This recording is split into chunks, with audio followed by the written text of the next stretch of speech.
It's not often that the first game of the season is the most important game of the season, but that is the case for the Florida Gators in 2024.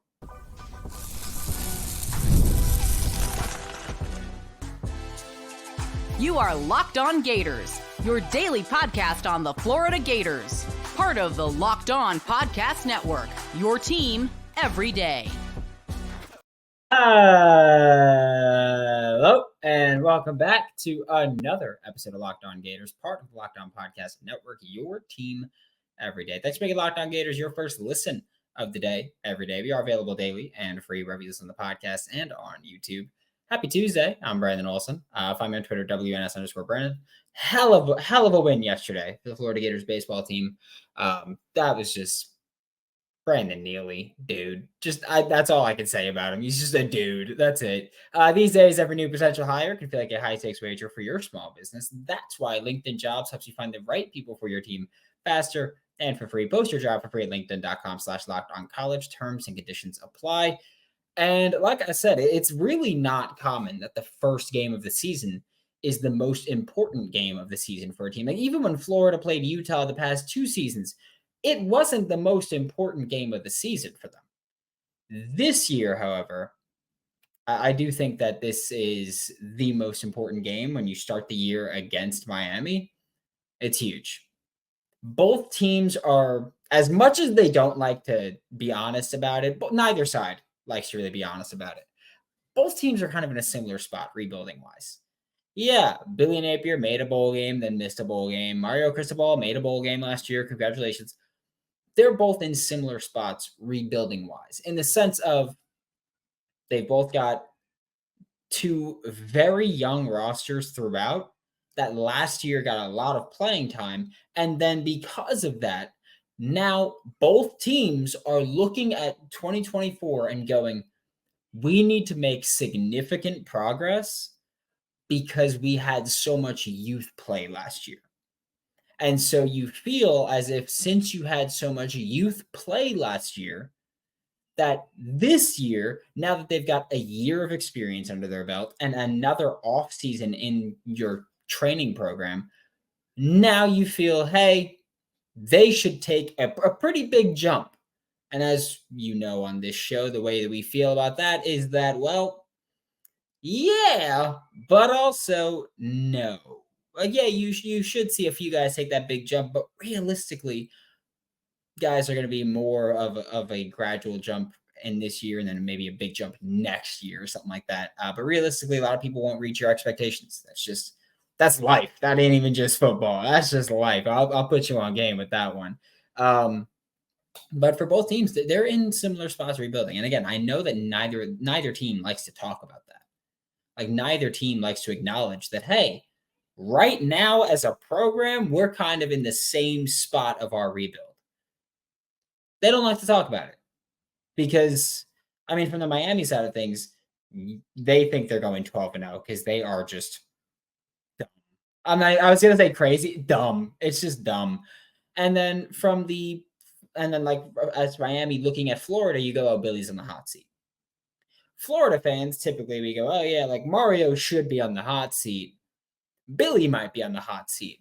But realistically, they're both in similar spots, at least the way that I look at it. But on that same standing point, on that same spot, that means you have to win this game at home.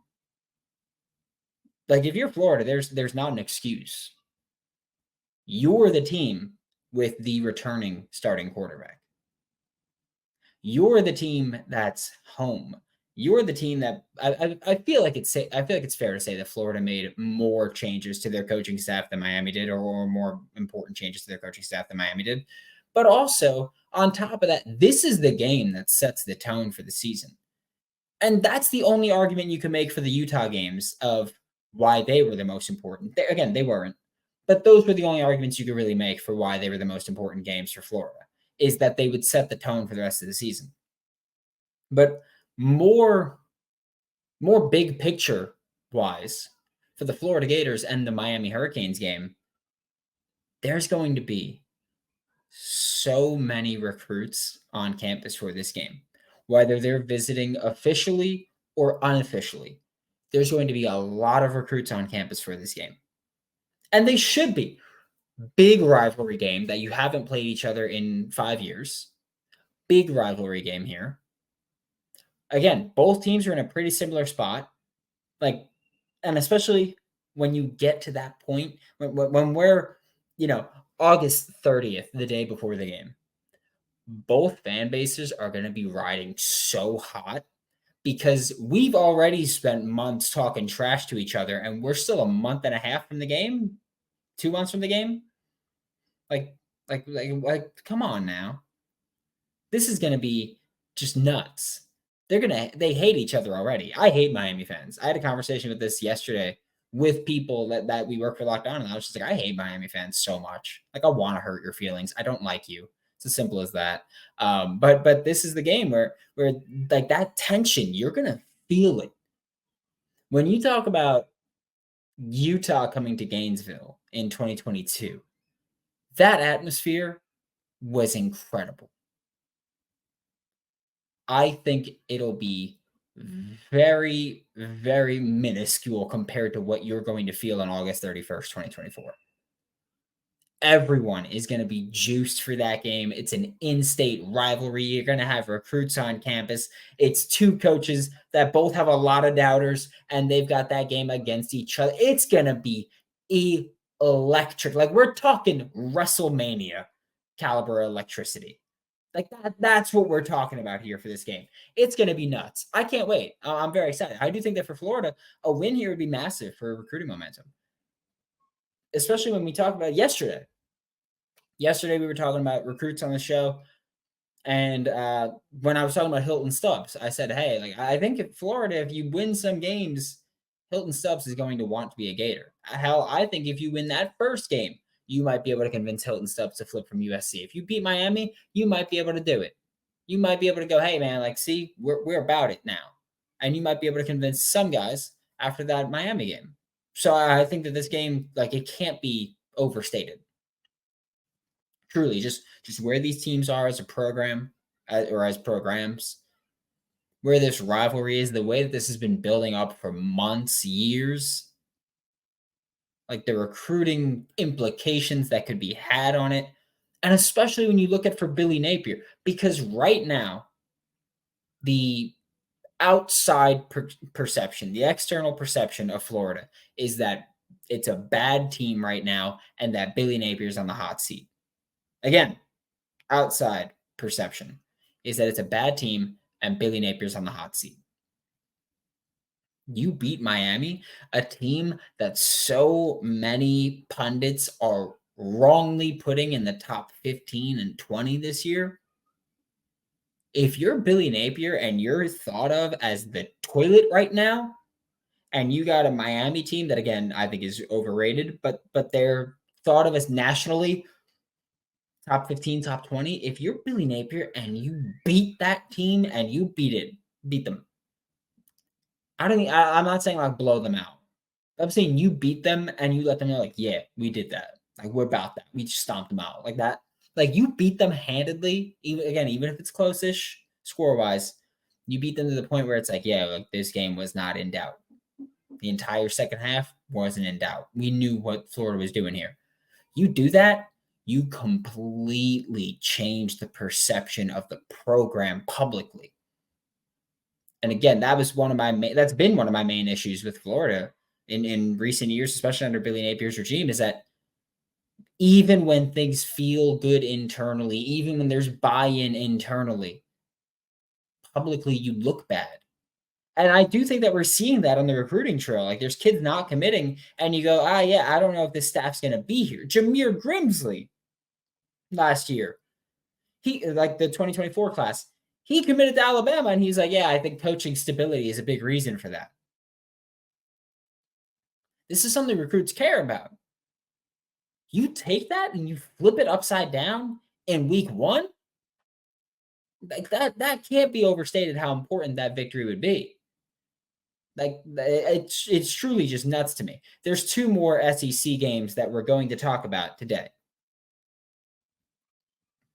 When you're hiring for your small business, you want to find quality professionals that are right for the role. That's why you have to check out LinkedIn Jobs. LinkedIn Jobs is the tools to help you find the right professionals for your team faster, and for free. LinkedIn isn't just another job board either. Like LinkedIn helps you hire professionals that you can't find anywhere else. Except for the only place you'll find me in terms of a professional setting, social setting, LinkedIn.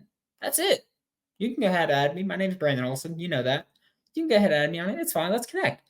But LinkedIn is where it's at, right? And if you're looking for work, you can put a little notification that, hey, I'm open for work, guys, just so you know. And you can set it so that everyone can see that, or you can set it so that only recruiters can see that. It's a good thing. I'm just saying it's a good thing to not have to, publicly be like, hey, looking for work, and then have coworkers see it. It gets awkward. Post your job for free, linkedin.com/lockedoncollege. That's linkedin.com/lockedoncollege to post your job for free. Terms and conditions apply. Thanks for making Locked On Gators your first listen of the day. Every day, we are available daily and free wherever the podcast and on YouTube. Like I said, we got some SEC programs to talk about right now. Kentucky is the first one. And I do think that, Kentucky as a rivalry, it's starting to heat up a little bit because Kentucky's taken a couple from Florida lately. But for me, I think as a coach, like Billy Napier, I think as a coach, this game will say a lot about you. I do. I think that the Kentucky game, if we're talking about gauging where Billy Napier is, if he's been able to turn things around, I think the Kentucky game will be a massive selling point for that, because you look at the past 2 years. I mean, obviously Kentucky's won 3 in a row, but you look at the past 2 years, and Florida just got punched in the mouth both times that they played Kentucky and just had no answer at all. It was embarrassing. Like, I need that to be clear. It was embarrassing. I hated watching that, because it was simply Kentucky going, yeah, we're going to play power football and you're not going to stop us. Like those 2 games have been massive red flags in each of the past 2 seasons. And granted, the first year, your offense went ghost. Anthony Richardson played one of his worst games of his college career, if not the worst game of his college career. Okay, and you lost in the swamp. Can't do that. And then last year, your entire team just came out flat. You had Jalen Kimber running into the pile with his head down. You had Deshaun Johnson. What was the penalty? Jumping the guard or something like it's a penalty I've never seen before. But it was a penalty. It was still a right call. It's just a very rare occurrence. Yet things like that just piled up. And that's the thing with Florida a lot of the times last year, is that they would shoot themselves in the foot. Utah game. You got a big stop, had a stupid penalty that you never see on special teams.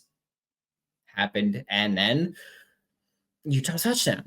Kentucky jumping the guard. And then Ray Davis touchdown. Like it was embarrassing stuff. And like I said, you lost versus Kentucky in Gainesville last time. You can't give them 2 in a row at home, as in 2 in a row in Gainesville. Unacceptable. And so I think that this game specifically is more important for Billy Napier than it is for the Florida Gators, if that makes sense. Obviously, he's the head coach of the Florida Gators, so every game it's important. Yeah. But I think looking at the Kentucky game, that's where Billy Napier needs to kind of, how do I put this appropriately? That's where Billy Napier has to just let him hang. Like you gotta have your guys ready to go and go, hey, they're gonna come out here. I promise you, they're gonna run that long trap. They're gonna run counter, pin pull. They're gonna try to kick the crap out of you. Okay, let them know who you are and handle that. Like it's as simple as that. Kentucky's thing, I have a saying that I like to go with. That's never argue with an idiot, because they'll drag you down to their level and then beat you with experience. It's why I don't argue with Miami fans. I just tell them shut the hell up. But it's as simple as that. Like don't argue with an idiot, because they'll drag you down to their level and then beat you with experience. That's what it's like playing Kentucky. It's like playing the Steelers. They're just going to make that crap messy and ugly and hideous and rough and physical, and they're going to make you play that style of football, and they're going to beat you playing that style of football. That's what they're built to do. But Florida, you have to answer. You can't let Kentucky out physical you again. That's not an option. It's simply not. Also, I think that in terms of evaluating this program, and let's call it what it is. Hypothetically, if Billy Napier is on the hot seat, I think that the Kentucky game will be his last evaluating tool for the season if he's going to get fired mid-season. If Billy Napier's on the hot seat, again, hypothetically, if Billy Napier's on the hot seat and they're willing to make a move during the season, I think that Kentucky game's when it would happen. Because that Kentucky game, you have a bye week, then Georgia. And I don't think that this is going to be a thing where they fire him like later in the season. I think that, that Kentucky game should be the deciding factor. You get the bye week, your second bye week, you're 7 games through, figure out where you're at. And also, that those last 5 games on the schedule are rough. You got Georgia, neutral site, on the road at Texas, at home versus LSU, at home versus Ole Miss, on the road versus Florida State. If you got 4 wins after the Kentucky game, if you're 4-3, bowl eligibility is a long shot at that point. Because don't forget, if you're 4-3 with the first 7 games of the schedule, and those are the easier games on the schedule, those last 5 are probably going to kick your, what? If you're 5-2, bowl eligibility, you could sneak away with 1 win, but you were in that same situation last year. You didn't pull it out. So for Florida, I do think that in terms of just evaluating Billy Napier, this Kentucky game, having the boys ready to play, having them ready to kick some, having that be your homecoming game, I think you got a lot going for you here where that is going to answer a lot of questions. Like this is going to be one of the bigger stages that you get to play on because it's going to be your homecoming game, could be a night game. It's either going to be the 3:30 spot or the 8 slot. Like that game's going to be a great evaluator. And then, of course, like I said, in terms of job security, I think the Kentucky game is going to decide a lot for Billy Napier. Whether or not he likes it, whether or not you agree with it, I think that it's going to be a pretty important determining factor in, does Billy Napier have a job? What are we looking like? What are we looking at there? Because you'll again, at that point, you'll kind of be able to know what your team is. If you're 6-1 at the break after the Kentucky game, then you go, okay, this is a team that's already overperforming. They are. If you're 4-3, you go, man, if you win 4-3 against the easier part of the schedule, you're probably going 0-5 against the harder part at the end of it. Like you'll be able to tell what kind of team you have by the end of the Kentucky game. And for Florida, like that's where you have to go. I think if you have 5 wins after the Kentucky game, you got a shot at bowl eligibility. If you have 4, you're cooked. It's over. Like just call it what it is. Probably, especially if you've got 4 wins after the Kentucky game, you probably see recruits look to jump ship because writing will be on the wall, or should be on the wall. Whether or not it is or isn't, should be on the wall if you've only got 4 wins after that Kentucky game. Just call it what it is. Call a spade there, right? There's one more game to talk about, and it's a bit of a doozy. It's a game I'm definitely looking forward to, and I think a lot of Florida Gators fans are looking forward to. Summertime means baseball, the NBA Finals, which, Dinger Tuesdays today. And guess what? You can bet it all on FanDuel. Schwarber hit a home run for me last night. Thank you very much. I appreciate that. You're fighting the good fight for me. You're a Philly, so I hate you, but you're fighting the good fight. Right now, new customers get $200 in bonus bets with any winning $5 bet. $200 that you can use to bet everything from Finals MVP to who's going to hit one out of the park. Visit FanDuel.com/locked-on and add a big win to your summer bucket list. Remember that FanDuel is America's #1 sportsbook. To wrap up today's show, like I said, we got one more game to talk about today that I do think is one of the most important games for the Florida Gators this year. And it's a doozy. And I will say this honestly, I was torn here deciding between LSU, FSU, and Ole Miss. And ultimately, I chose Ole Miss here. I do think that that's a very important game. You could talk about where your team will be. You could talk about where Ole Miss might be. Look, in my opinion, Ole Miss is going to be a playoff team this year. Okay? I think on your schedule right now for Florida, I think you've got Georgia, playoff team, Texas, playoff team, Ole Miss, playoff team, Florida State, potential playoff team. Florida State for me is a big question mark right now, just because they lost so much last year. So I didn't want to put them as one of the most important games, because if they have a down year, they lost so many guys. Like, off the top of my head, they lost Jordan Travis, Trey Benson, Jaheim Bell, Keon Coleman, Johnny Wilson.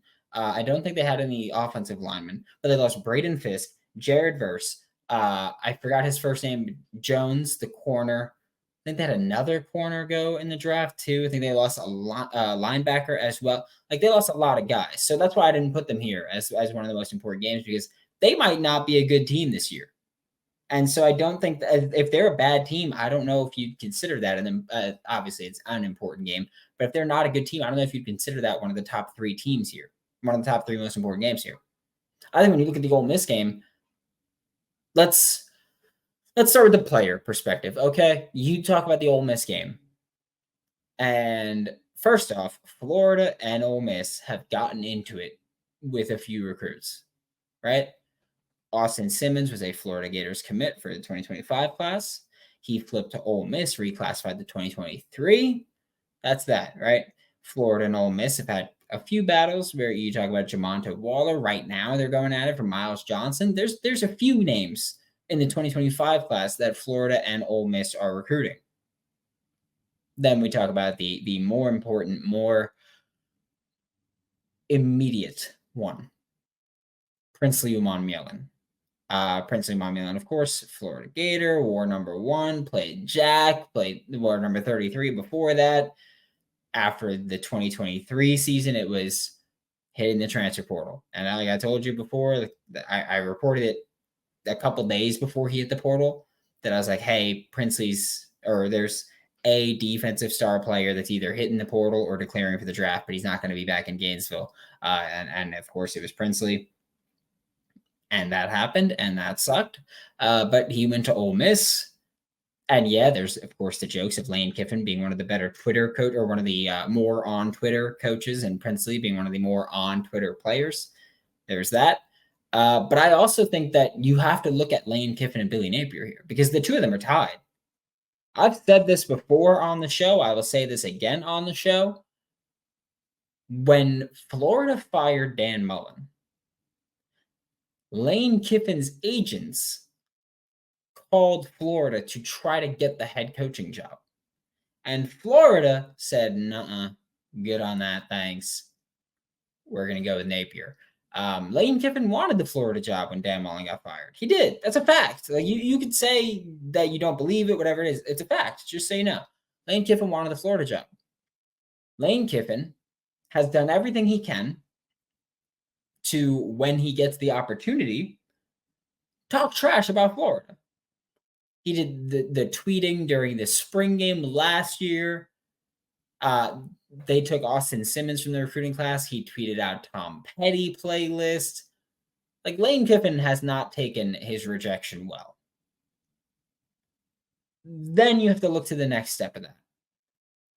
When people talk about Billy Napier being on the hot seat, again, whether you buy it or don't, when people talk about Billy Napier being on the hot seat, pretty much everyone goes, oh, if you fire Billy Napier, hire Lane Kiffin. Here, if Florida beats Ole Miss, if Billy Napier beats Lane Kiffin, you get to go, you want to fire me and replace me with someone that couldn't beat me? Come on now. And you kind of get that selling point, or that holding point if you're Billy Napier. I will also say that, like I said, this is a playoff team in my opinion. I do think Ole Miss is one of the top 12 teams in the country right now. They've got the returning starting quarterback. They've got a ton of players they brought in the transfer portal. It wasn't just Princely. They brought in, it was Walter Nolan on the defensive line. They brought in Juice Wells from South Carolina, the wide receiver. They brought in so many good players, good players from the transfer portal as well. They rebuilt their offense or retooled their offensive line. They brought in Chris Paul from Arkansas. They brought in Trey Amos, who we talked about when he hit the portal. Yam Banks, too, is another one that we talked about for the Florida Gators. They brought in a lot of players in the transfer portal this year. And they did that because they kind of took the approach that an NFL team takes or an NBA team takes, where they go, hey, we got to make a push now. This is our window right here. We got Jackson Dart back. We can stack the defense. We have Pete Golding as DC in year 2. We can stack the defense, give him the players he needs, and make a big jump there. I do think Ole Miss is a playoff caliber team. If you beat a playoff caliber team, huge. Especially when you consider that the end of that schedule has Georgia, neutral site, Texas on the road, LSU home, Ole Miss home, Florida State home. This is your last home game.